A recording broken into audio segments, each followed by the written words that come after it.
Les puse una condición para ayudarlos con la hipoteca: reducir gastos. Cuando regresé, encontré mi vida entera tirada en el jardín y un mensaje frío en la puerta. Entonces hice esto. Soy Daniel Carter. Tengo 28 años y regresé de un viaje de negocios para encontrar mi vida entera esparcida en el jardín frontal de la casa familiar. Antes de contarte cómo pasé de ser el felpudo de la familia a convertirme en su arrendador, quiero pedirte algo. Cuéntame en los comentarios desde donde me lees. Es increíble ver cómo historias como esta conectan a personas de todo el mundo. Dicho esto, vamos al inicio. Esa noche, el aire estaba frío y húmedo, del tipo que se mete en los huesos tras un vuelo largo. Lo único en lo que pensaba era en la comodidad de mi cama. Introduje mi llave en la cerradura esperando el sonido habitual, el clic tranquilizador. En su lugar, escuché un golpe metálico sordo. Nada. Lo intenté otra vez, moviéndola con cuidado. Sentí un nudo helado formarse en mi estómago. Era la misma llave que había usado durante 15 años. Nunca me había fallado. Mis ojos bajaron, recorriendo las marcas familiares de la puerta, el tapete que mi madre insistía en mantener, y se detuvieron en el césped. En ese momento, todo giró. No fue solo que mi corazón se detuvo, fue como si se hubiera desplomado. No había unas pocas cajas, era una excavación completa y caótica de mi vida,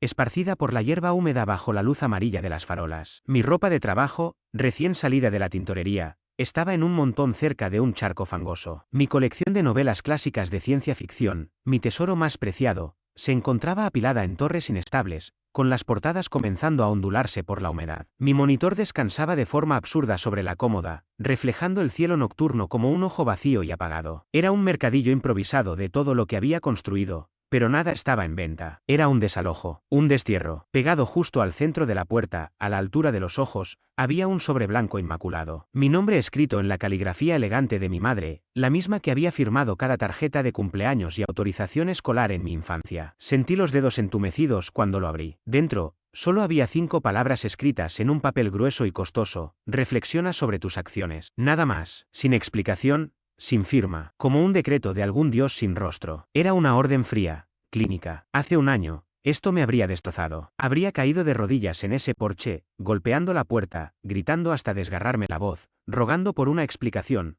por una oportunidad más. Pero, parado entre los restos de mi vida, me invadió una calma extraña, casi aterradora. Esa parte de mí que existía para absorber sus decepciones ya no estaba. Se había desmantelado con el tiempo. En su lugar había algo frío, duro y claro. No golpeé la puerta. No grité. Saqué el teléfono, el pulgar firme mientras deslizaba la pantalla. Primero llamé a un depósito abierto 24 horas. Después, a mi mejor amigo, mi único verdadero aliado, Adrián. Contestó al segundo tono, con voz alegre. Hermano, bienvenido. ¿Cómo estuvo Chicago? Inspiré hondo, dejando que el olor a césped mojado y traición llenara mis pulmones. El viaje estuvo bien, respondí, con una voz tan helada como un lago en invierno. Pero tenías razón. Ellos lo hicieron. Silencio, y luego un suspiro cargado de frustración. No, Daniel. Sí, cambiaron las cerraduras. Sacaron todo. Volví a mirar alrededor. Aquello parecía el escenario de un accidente aéreo. Está bien. Es perfecto. Es la última prueba que necesitábamos. Levanté el sobre que aún tenía en la mano. Es hora de activar el proyecto Reflexión. El tono de Adrián cambió. La sorpresa se convirtió en determinación. Empiezo a mover todo mañana mismo. ¿Seguro que estás bien? Puedo llegar en 20 minutos. Miré la cálida luz amarilla que se filtraba por la ventana del salón. Una postal de familia perfecta ocultando un núcleo podrido.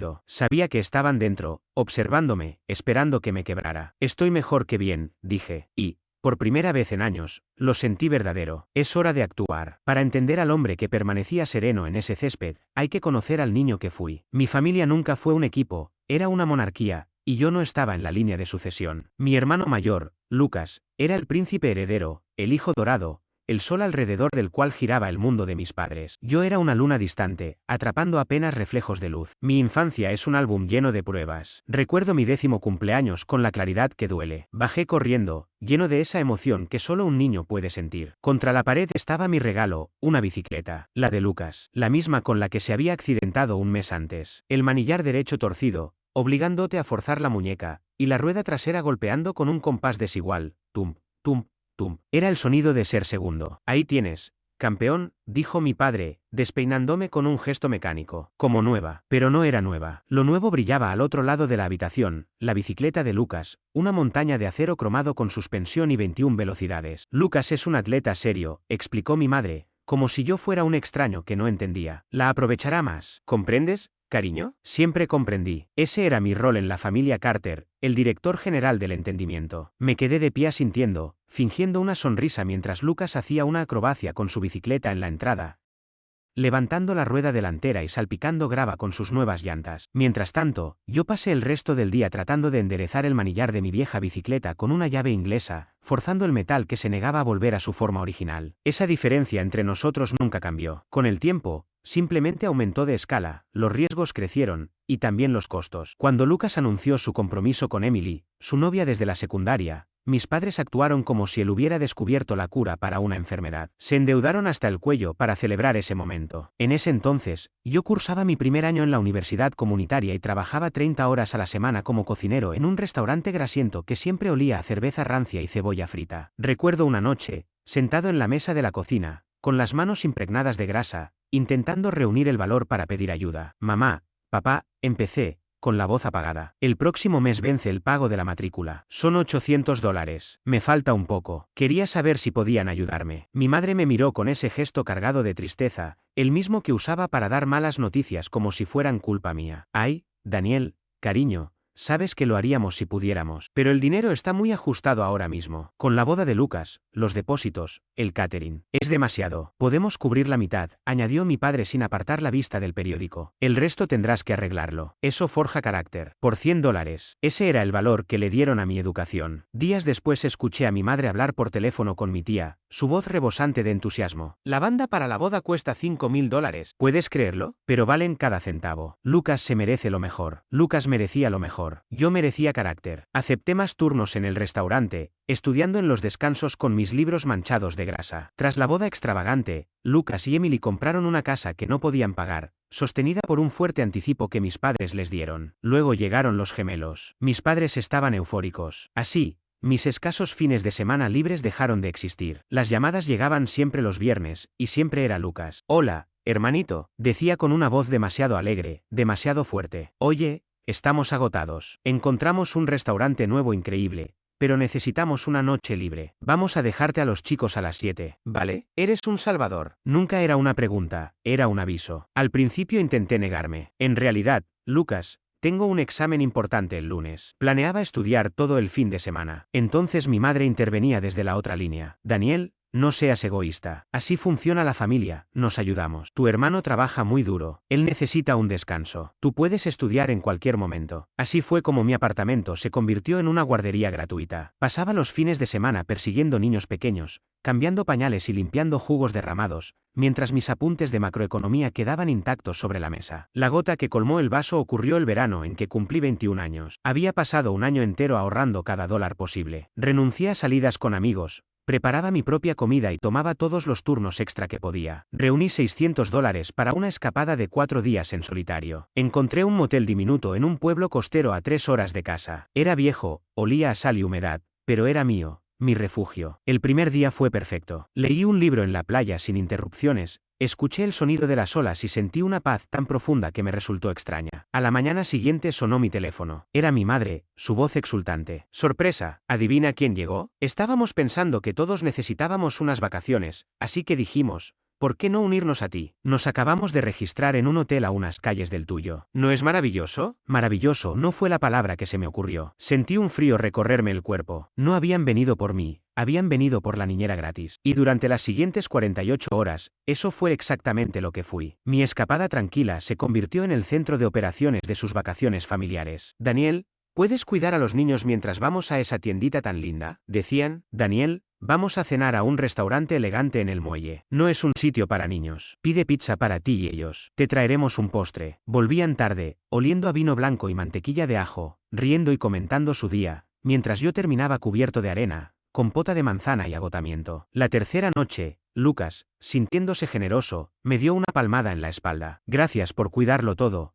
hermano. Eres genial con los niños. No habríamos podido hacerlo sin ti. En ese instante, algo dentro de mí cambió. Se endureció y se quebró. Fue una rebelión silenciosa. Sonreí, asentí y seguí el juego. Pero esa misma noche, cuando todos dormían, guardé mis cosas en una bolsa. Dejé una nota breve en la mesa del motel, inventando una emergencia familiar, y conduje hacia la oscuridad. Pasé el último día de mis vacaciones en mi modesto apartamento, comiendo pizza en el suelo y sintiendo una libertad tan intensa como aterradora. Unos años después, llegó mi cumpleaños número 25. El regalo de mi familia fue un sobre con un boleto de avión. Nos vamos todos a Disney World, anunció mi madre con ojos brillantes por una generosidad ensayada.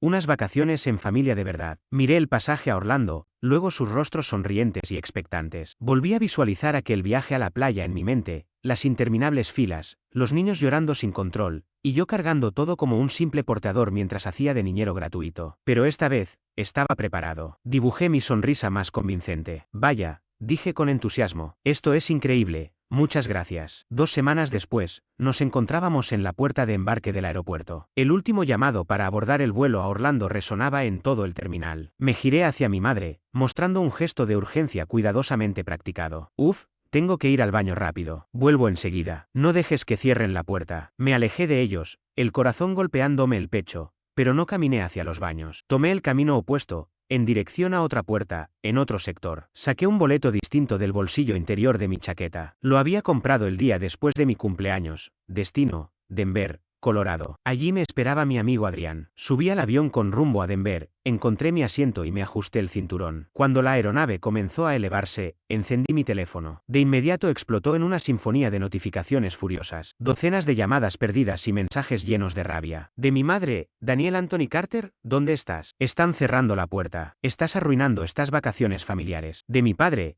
no sé qué juego es este, pero es lo más egoísta y desconsiderado que has hecho en tu vida. De Lucas, te estamos esperando todos. ¿Es una broma? ¿Qué te pasa? Los niños preguntan por ti. No lo puedo creer. Eres un imbécil. Fui leyendo cada mensaje mientras las luces de la ciudad se reducían hasta convertirse en simples destellos lejanos, insignificantes. Y por primera vez, la ira de ellos no me atravesó como un puñal. Se sintió como una confirmación. Estaba volando hacia el rumbo correcto. Cuando aterricé en Denver, Adrián me esperaba en la puerta de llegada. No me atosigó con preguntas, solo abrió los brazos, me dio un abrazo firme y dijo, bienvenido al primer día del resto de tu vida. Después de ese viaje, terminé mi carrera, conseguí un gran empleo en marketing y dediqué toda mi energía a construir una vida en la que ellos no tuvieran cabida. Creí haber hallado una distancia saludable. Pensé que al fin era libre, pero el pasado no había muerto, ni siquiera era pasado. Solo había estado agazapado, recuperando fuerzas para su último ataque decisivo. Durante 3 años viví en un exilio autoimpuesto que se sentía como verdadera libertad. Mi carrera despegó. Era bueno en mi trabajo, creativo, decidido y libre de esa carga emocional que mi familia imponía. Formé amistades que me valoraban por quien era, no por lo que podía hacer por ellas. La relación con mi familia quedó reducida a una especie de guerra fría, sostenida por mensajes impersonales en fechas festivas y tarjetas de cumpleaños sin una pizca de cariño. Era una paz frágil, pero era mía, y la protegía con uñas y dientes. Debí suponerlo, en mi familia, la paz nunca fue un destino, solo una tregua temporal. El primer disparo llegó un martes por la noche. Sonó mi teléfono. Era mi madre. Estuve a punto de dejar que fuera al buzón de voz,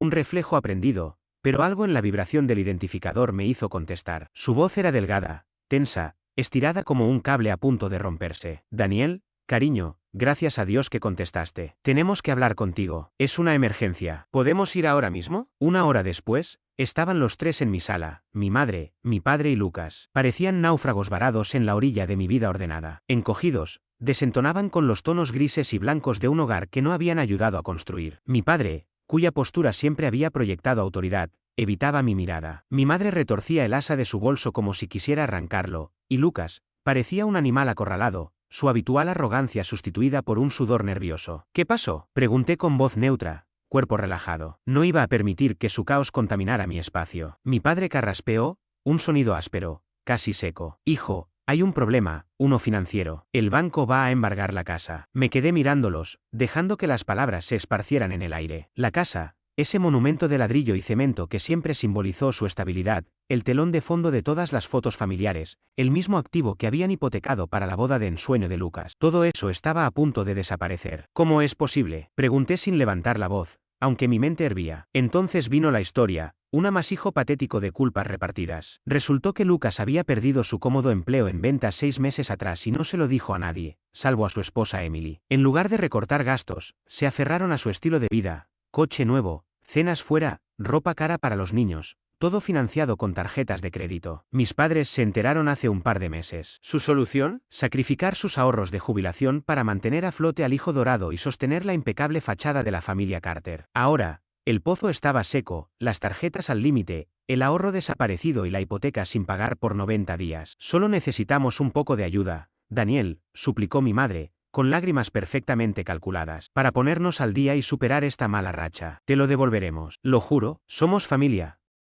Por favor, el antiguo Daniel habría cedido. El de antes, condicionado para rescatar, ya estaría calculando cuánto podía sacar de sus ahorros. Pero el nuevo Daniel permaneció en silencio, escuchando otra voz en su cabeza, la calma, racional, de Adrián. No te quemes para darles calor. Si decides ayudar, que sea un negocio, con tus condiciones, claras como el acero. Respiré hondo, muy despacio. Está bien, dije. El alivio que les invadió fue tan inmediato que casi resultó cómico. Creyeron que habían ganado. Los ayudaré, pero bajo condiciones muy serias, no negociables. Me puse de pie y comencé a caminar de un lado a otro, sintiendo como el poder en la sala cambiaba de manos. Esa sensación era casi embriagadora. Primera condición, anuncié con firmeza, transparencia financiera total. Quiero ver todos los extractos bancarios, facturas de tarjetas de crédito y documentos de préstamos de los últimos 2 años. Necesito entender el tamaño real del desastre. Mis ojos se clavaron en Lucas. Segunda condición, debes conseguir un trabajo. No me importa si es repartiendo pizzas o acomodando productos en un supermercado. En 2 semanas quiero ver comprobantes de pago. Se acabó el paseo gratis. El rostro de Lucas se tiñó de un rojo intenso, una mezcla de ira y vergüenza. Entonces me giré hacia mis padres. Tercera condición.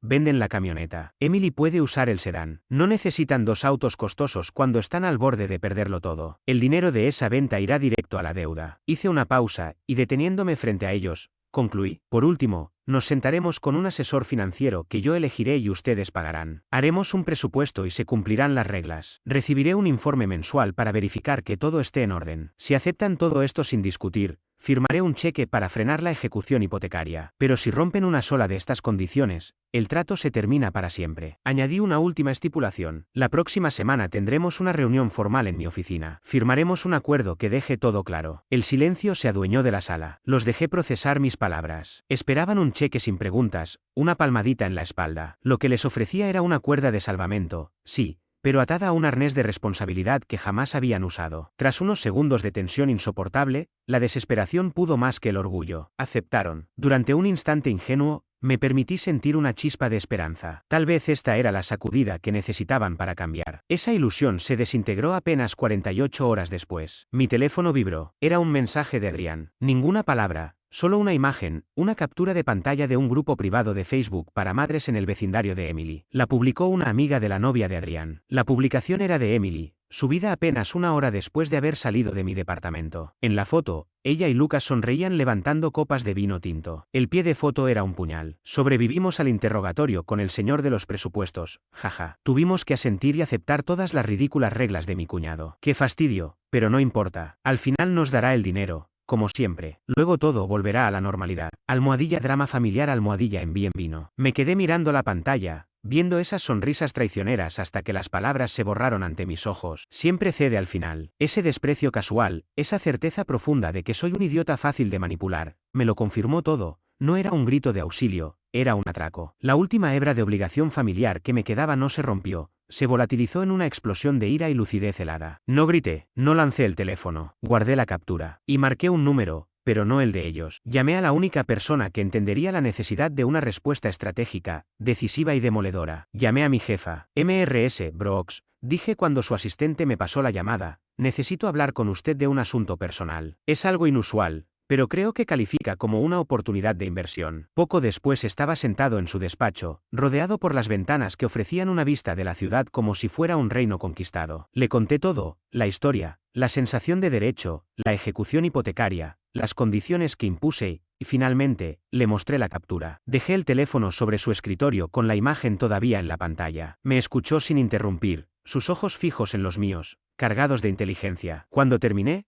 tomó el móvil, estudió la imagen y su expresión se endureció con una ira fría. Daniel, dijo, pronunciando mi nombre con calma, pero con un peso que imponía respeto. Yo tuve un hermano, el hijo dorado de mi madre. Sonreía en su cara mientras la despojaba de cada centavo. Todo en nombre de la familia. Gente como tú, con talento y ética de trabajo, son recursos valiosos. Y los recursos deben protegerse de los depredadores, incluso cuando llevan nuestra sangre. Se levantó, caminó hacia la ventana, y mirando la ciudad, continuó. Ellos creen que eres su red de seguridad. Es hora de mostrarles que tú eres la cuerda floja y que las reglas del acto no las ponen ellos. Regresó a mí con un destello en los ojos que nunca había visto antes. Voy a autorizarte un bono especial, efectivo de inmediato. Considera esto una inversión en tu futuro con esta compañía. Escribió un nombre y un número en una libreta. Este es Víctor Ale, un abogado corporativo implacable. Dile que vas de mi parte y que quieres comprar una hipoteca morosa. Él sabrá qué hacer. Salí de esa oficina con un cheque que me hizo temblar las manos y con un plan tan frío y audaz que casi me asustaba. La reunión familiar seguía programada para la próxima semana. Ellos pensaban que yo sería el mismo de siempre, el que cede. No tenían idea de que estaba a punto de reescribir la obra completa, cambiar el elenco y prender fuego al teatro. El proyecto ya no se trataba de ayudarlos. Se llamaba Proyecto Reflejo, porque iba a ponerles delante un espejo tan grande y tan claro que haría añicos los cimientos de su mundo. Las semanas siguientes fueron una lección magistral en compartimentación. Mi vida se convirtió en una película de doble pantalla. De un lado, era Daniel Carter, la estrella en ascenso de una firma de marketing, liderando sesiones creativas, diseñando campañas brillantes y ganando elogios. Del otro lado, en las sombras, era cliente de Víctor Ale, un hombre que hablaba en frases cortas y letales sobre adquisición de activos y sociedades fantasma. El avance de Proyecto Reflejo fue silencioso, clandestino, imparable. La clave era el silencio. Víctor me lo había dejado claro desde nuestra primera reunión, en su oficina, un espacio minimalista, impecable, con acero y cuero negro que transmitía poder. Has lanzado el anzuelo ofreciéndoles ayuda, dijo, con esa calma que solo alguien que sabe que lleva el control puede tener. Ahora desaparece. Déjalos colgando en el vacío. El pánico los volverá descuidados. Seguí su consejo al pie de la letra. Me convertí en un fantasma. Bloqueé sus números y creé un filtro en mi correo para que todo lo que proviniera de sus direcciones fuera directo a una carpeta que jamás abriría. El silencio se convirtió en mi mejor arma. Sabía que eso los enloquecería. Y no me equivoqué. La primera señal de su desesperación llegó en forma de mensajes de voz que mi teléfono transcribía y me enviaba por correo. Los leía como si fueran reportes desde un frente de guerra. El primero fue de mi madre, con una voz cargada de ansiedad. Daniel,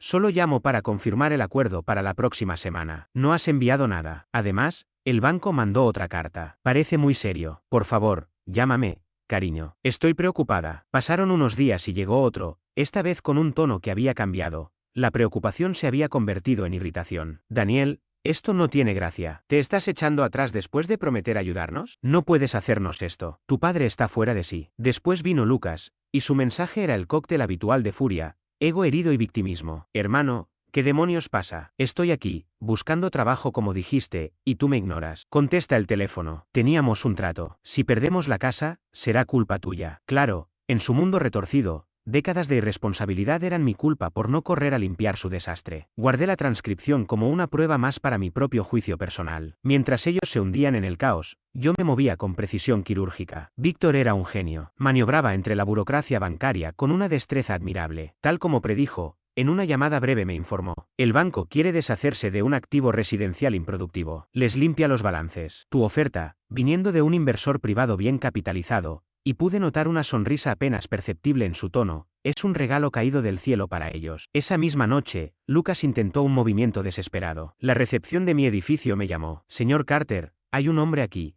Dice llamarse Lucas Carter. Asegura que es su hermano y que es una emergencia. No lo estoy esperando, respondí con calma. Por favor, infórmele que no estoy disponible y que respete la privacidad de los residentes. Observé desde mi ventana cómo discutía con el guardia unos minutos antes de marcharse, gritando por teléfono. Estaba perdiendo el control. Ese mundo que siempre se doblaba ante sus caprichos, por fin se resistía. Esa misma noche, Adrián llegó con una pizza y un six-pack, nuestro ritual cuando las cosas se ponían feas. Al ver la montaña de documentos legales sobre la mesa, tomó el primero, un acuerdo preliminar del banco. ¿Estás seguro de esto, Daniel? Preguntó serio. Él era mi mayor apoyo, pero también mi ancla a la realidad. Esto no es solo marcar un límite, es una declaración de guerra. No hay vuelta atrás. Me quedé pensando en su advertencia. Recordé la bicicleta coja, los libros manchados de grasa, las vacaciones que me arrebataron. Recordé sus sonrisas en aquella foto en la bodega, burlándose del idiota que volvería a salvarlos. Recordé años de sentirme invisible, un cajero automático con patas. ¿A qué se supone que debo volver, Adrián? Respondí,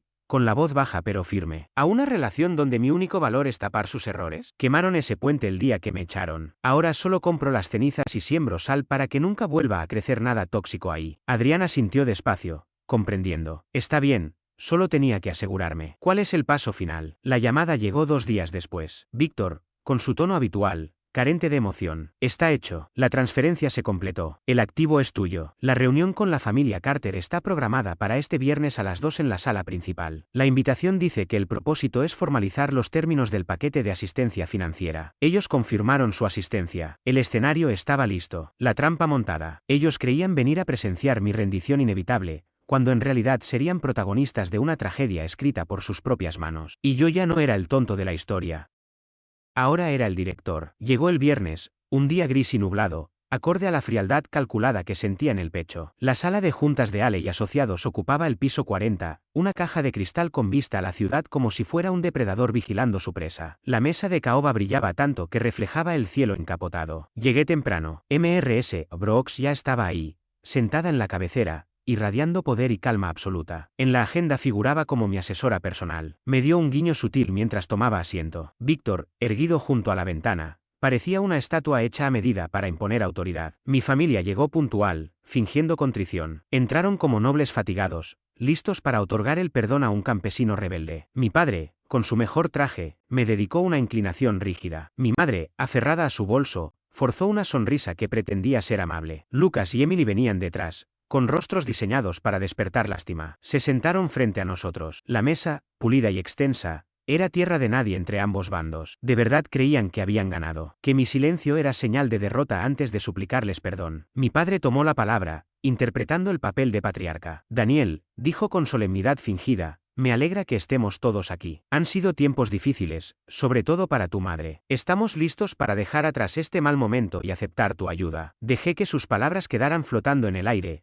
como un monumento a su propia ilusión. No respondí de inmediato. En lugar de eso, abrí una carpeta negra y delgada que tenía frente a mí y deslicé una hoja sobre la superficie brillante de la mesa. Se detuvo justo frente a Emily. Era la captura de pantalla. Antes de hablar sobre los términos de cualquier posible ayuda, dije, con una voz que cortó el aire cargado de la sala, creo que necesitamos discutir la base de cualquier acuerdo, la confianza. Emily, ¿te importaría leer tu publicación en voz alta para todos? El color desapareció de su rostro como si le hubieran desconectado toda la sangre. Miraba el papel con los ojos desorbitados, la expresión de alguien acorralado. ¿Yo? No, eso no, balbuceó. ¿No sabes lo que es? Presioné, manteniendo mi tono tranquilo, casi conversacional. Porque parece una foto tuya y de mi hermano celebrando. Y la leyenda dice algo sobre soportar mis ridículas reglas para conseguir mi dinero, sobre cómo tarde o temprano cederé. ¿O acaso estoy leyendo mal? Quizás mis ojos me engañan. Lucas arrancó el papel de sus manos. Sus mandíbulas se tensaron mientras leía, una sombra roja subiendo por su cuello. Le lanzó a Emily una mirada cargada de furia antes de girarse hacia mí con la misma intensidad. Mi madre, intentando suavizar la tensión, intervino con tono apaciguador. Daniel, estás sacando todo eso de contexto. Solo era una broma privada entre amigas. Ella no quiso decir nada. ¿Una broma? Respondí,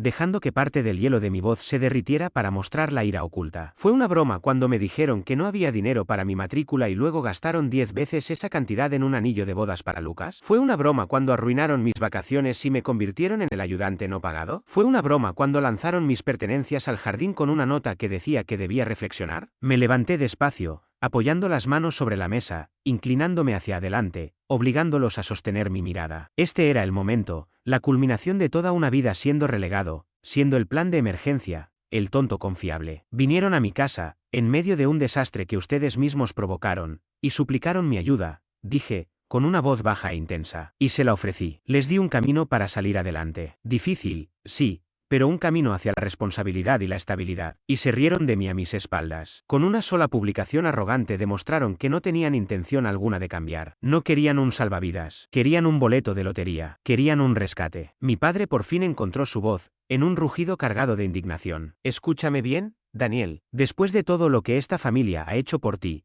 tienes una responsabilidad sagrada de... No, la palabra salió de mí con una fuerza explosiva, cortante y definitiva, silenciándolo al instante. Lo tienes al revés. Ustedes son los padres. Tú eres el hermano mayor. Eran ustedes quienes tenían la responsabilidad. Tenían la obligación de ser justos, de ser honestos, de no tratar a un hijo como a un príncipe y al otro como a un sirviente. Mi responsabilidad terminó en el momento en que decidieron que mi valor era condicional. Terminó cuando decidieron que yo era desechable. Hice una pausa, dejando que el peso de mis palabras se asentara en la sala. Miré el rostro lloroso de mi madre, la furia impotente de mi padre, la incredulidad atónita de Lucas. Así que no, continué, bajando la voz a un tono helado. No estoy aquí para rescatarlos. No estoy aquí para pagar su hipoteca. Dejé que el silencio se alargara, tenso y vibrante, como una cuerda a punto de romperse. Entonces solté la frase que había esperado toda mi vida. Estoy aquí porque compré su hipoteca. El silencio que siguió fue algo tangible, tan absoluto que podía oír el murmullo del aire acondicionado, la sirena lejana en la calle,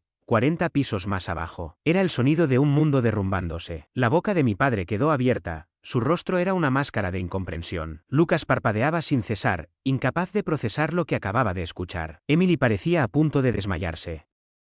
Mi madre fue la primera en romper el silencio con un sollozo desesperado. ¿Qué significa eso? ¿Qué quieres decir? Víctor Ale, que había estado callado hasta entonces, dio un paso adelante. Colocó las manos sobre el respaldo de una silla y habló con una claridad fría, sin una pizca de compasión. Significa, Mrs. Brooks, dijo, que desde las 9 de la mañana de hoy, su hijo, el señor Daniel Carter, es el único titular de la deuda de su propiedad ubicada en 124 Chestnut Drive. El banco transfirió oficialmente su deuda a su nombre. En términos simples, él es su arrendador. Mientras hablaba, dejó caer un grueso paquete de documentos en el centro de la mesa con un golpe seco. La escritura, la transferencia de título, la prueba legal de su ruina, y de mi ascenso. El rostro de mi padre atravesó una transformación aterradora, de la confusión pasó a la furia roja, y luego a un blanco enfermizo. Me miró y, por primera vez en mi vida, vi miedo en sus ojos. No decepción, no enojo, miedo puro, sin adulterar. Las lágrimas fingidas de mi madre se convirtieron en sollozos crudos y desesperados. «Pero nuestra casa», gimió,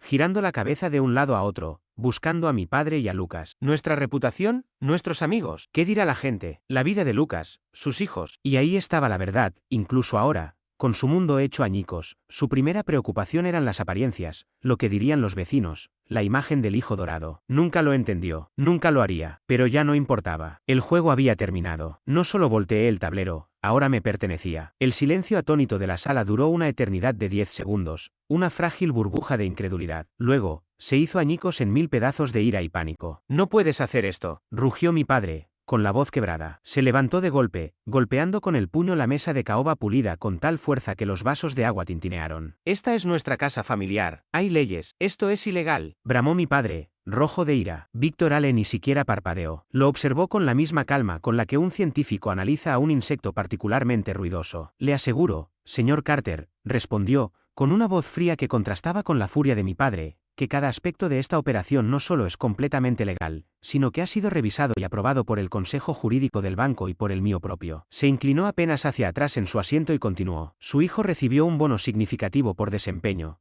totalmente declarado y tributado por su empresa», hizo un gesto breve hacia Mrs. Brooks. «Decidió invertir ese dinero. Mientras tanto, su préstamo se encontraba en mora, lo que lo clasificó como un activo no rentable. Francamente, el banco se mostró encantado de venderlo a un inversor privado con suficiente capital para reducir riesgos. Usted incumplió el acuerdo con ellos. Ahora el acuerdo es con él». Cada palabra era como un clavo sellando el ataúd de su antigua vida. Lucas, pálido y con el rostro manchado por la ira contenida, al fin consiguió hablar. Señaló hacia mí con un dedo tembloroso, escupiendo acusaciones entrecortadas. Esto es una locura, un juego retorcido. Lo hiciste solo para vengarte, para humillarnos». Permanecí sentado, manteniendo una postura deliberadamente serena, el control absoluto reflejado en cada gesto. Respondí con calma, pero con una firmeza que cortaba el aire. «¿Humillarlos? No, Lucas, esto no tiene nada que ver con la humillación. Esto es educación, una consecuencia directa e inevitable de sus propias decisiones». Hice una pausa antes de añadir, mirándolo a los ojos. «Me dejaron una nota, ¿recuerdan? Me dijeron que reflexionara. Pues lo hice. Reflexioné y me di cuenta de que toda mi vida ustedes asumieron que siempre estaría para limpiar sus desastres. He decidido jubilarme de ese negocio». Emily, al darse cuenta de que su cómoda vida de lujos y compras se desvanecía ante sus ojos, rompió en sollozos dramáticos, entrecortados,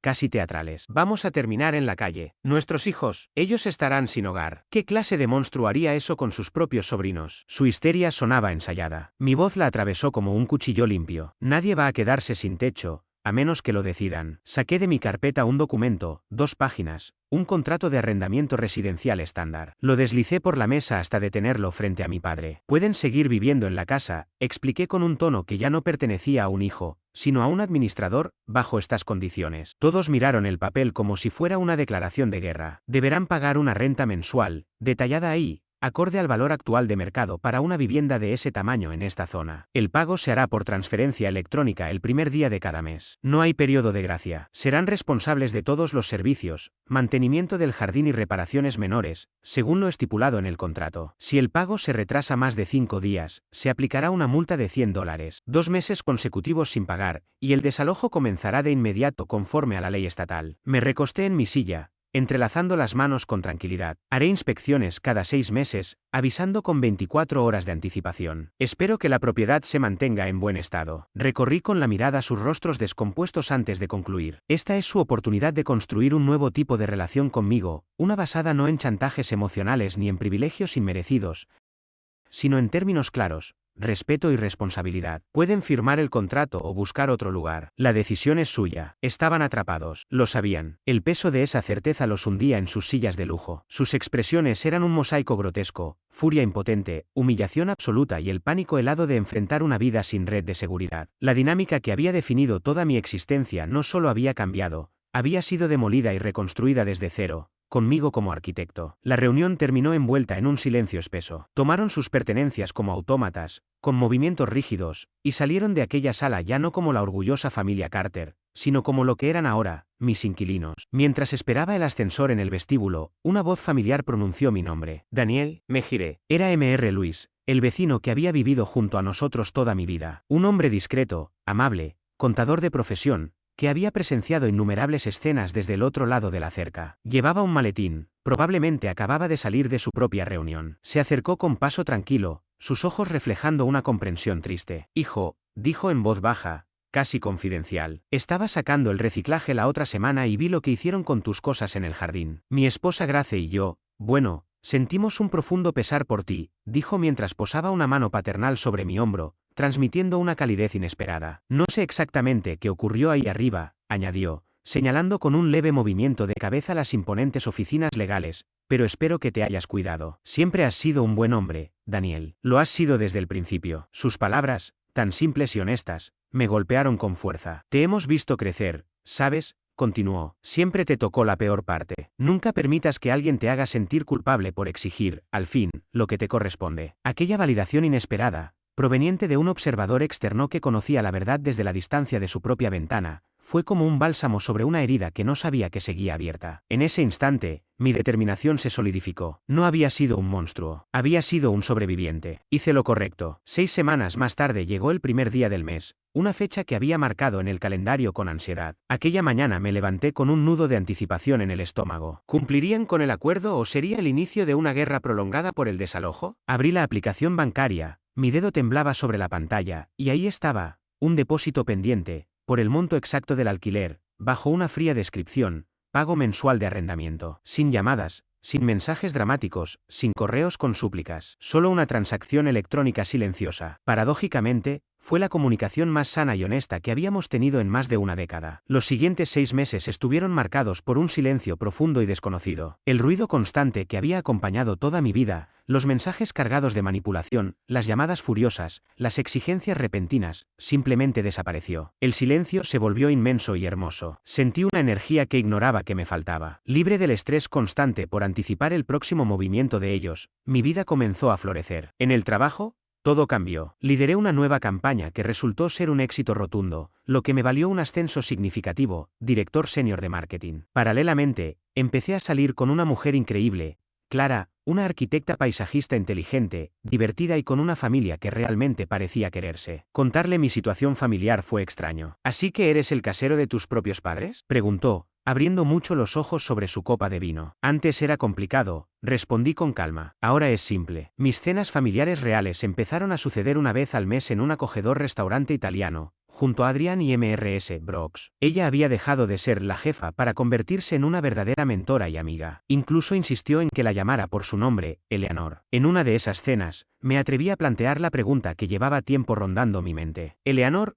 ¿por qué lo hiciste? Ese bono me cambió la vida. Asumiste un riesgo enorme conmigo. Ella dejó la copa en la mesa y me miró con serenidad. Daniel, no asumí un riesgo contigo. Hice una inversión calculada en un recurso con alto potencial. Eso es lo que hago para ganarme la vida, dijo con voz firme. Vi en ti una integridad y una determinación que son raras. Tu familia vio lo mismo, pero lo interpretó como algo que debía explotarse. Yo lo vi como algo que debía cultivarse. Ellos intentaron castigarte por tu fortaleza. Yo decidí recompensarte por ella. Desde un punto de vista empresarial, mi inversión ya se ha recuperado con creces en el trabajo que has hecho para la compañía. Y desde una perspectiva personal, sonrió con sinceridad, fue simplemente muy satisfactorio. Un día, movido por la curiosidad, busqué a Lucas en redes sociales. Su imagen había cambiado por completo. Ya no había fotos presumiendo cenas lujosas ni campos de golf. En su lugar, vi imágenes de los partidos de fútbol de sus hijos y, sobre todo, una selfie que decía más que 1000 palabras. Él, con un delantal naranja brillante, en el pasillo de maderas de una tienda de mejoras para el hogar. Había conseguido un empleo, uno real, por horas. Se veía cansado, envejecido,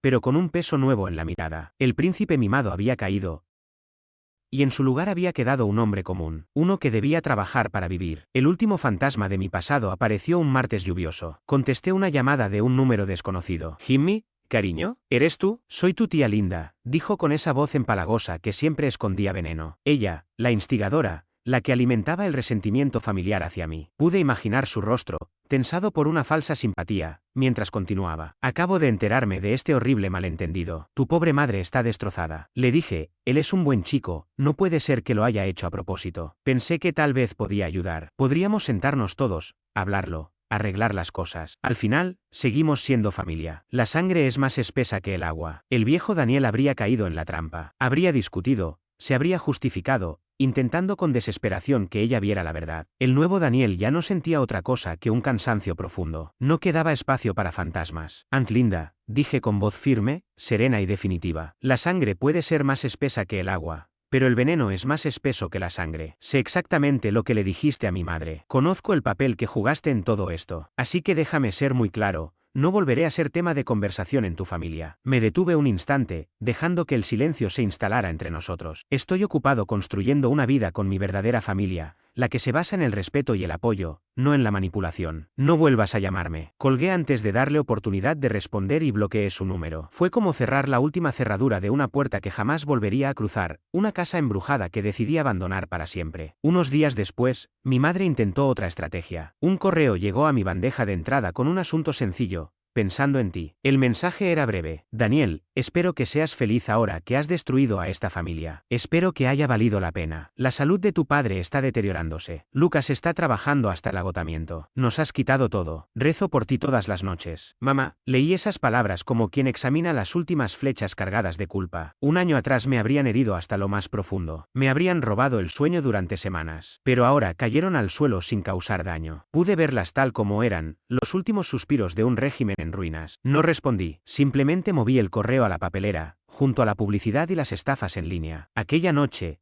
Clara y yo estábamos en mi apartamento intentando armar una estantería nueva. Nos reíamos a carcajadas mientras fracasábamos en el intento. Adrián también estaba allí, en teoría para ayudar, aunque se dedicaba más a lanzar comentarios sarcásticos que a colaborar. Era una escena sencilla, caótica y llena de alegría doméstica. Miré sus rostros iluminados por la cálida luz del salón, llenos de risas. Aquello era real. Aquello lo había ganado. Eso era familia. No la que me tocó al nacer, sino la que construí con esfuerzo y amor. Era mucho más sólida y valiosa que cualquier casa hecha de ladrillo y cemento. Era mi hogar. La vida tiene maneras curiosas de cerrar círculos. A veces recuerdo aquella nota breve y punzante que mi madre dejó pegada en la puerta de la casa donde crecí: «Reflexiona sobre tus acciones». Ahora entiendo lo que pretendía. Fue un último intento de jugar su carta de poder, de avergonzarme hasta someterme, de empujarme a pasar noches enteras en un motel, ahogado en culpa, para convencerme de que exigirle responsabilidad financiera era un acto de egoísmo. Quería que reflexionara, que me sintiera culpable y volviera arrastrándome,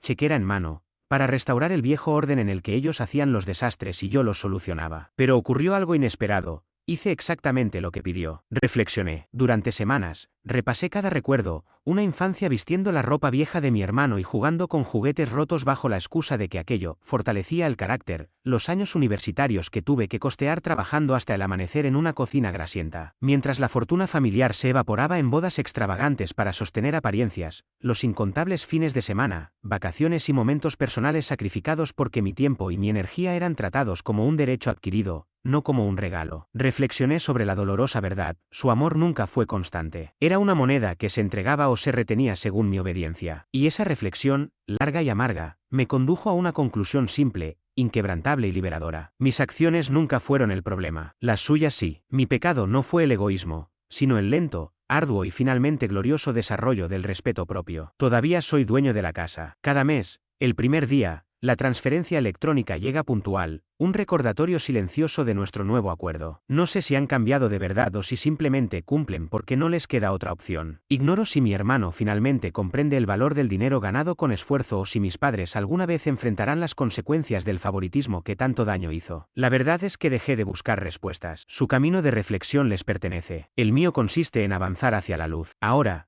cuando miro desde mi ventana las infinitas luces de la ciudad, ya no hay rabia. La herida del niño que nunca se sintió querido se ha desvanecido. En su lugar, habita una paz firme, la paz que llega cuando reconoces tu propio valor, cuando tienes el coraje de construir tu propio refugio al descubrir que el que te dieron no era seguro. Aprendí que perdonar es posible, pero que el perdón y la reconciliación no son lo mismo. Puedes perdonar desde la distancia, desearles bien desde la seguridad de la vida nueva que levantaste. Ellos querían que reflexionara sobre mis acciones, y lo hice. Reflexioné y actué para protegerme, para reclamar mi futuro, para recuperar mi poder. Y esa, al fin, es una reflexión de la que puedo sentirme orgulloso. Gracias por tomarte el tiempo de escuchar mi historia.